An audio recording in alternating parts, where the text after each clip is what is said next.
La pierre qu'ont rejetée les bâtisseurs est devenue la pierre d'angle. Psaume 117, 22. Il n'a pas été écrit pour nous, c'est entendu. Et donc il faut commencer par le replacer dans son contexte.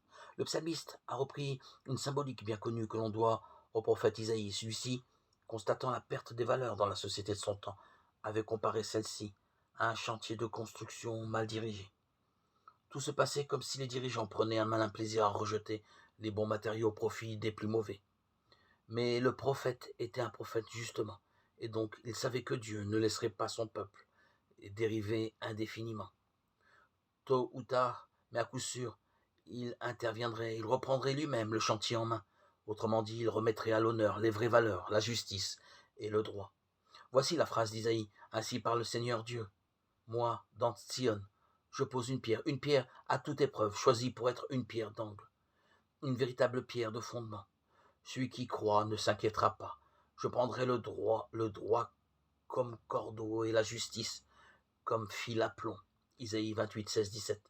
Notre psalmiste reprend donc cette thématique et il l'applique au petit noyau des fidèles qui se sentent méprisés et rejetés.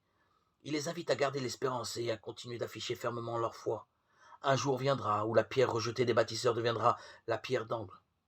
En cette période où une grande partie de notre société se détourne de l'évangile, il nous est bon de le réentendre.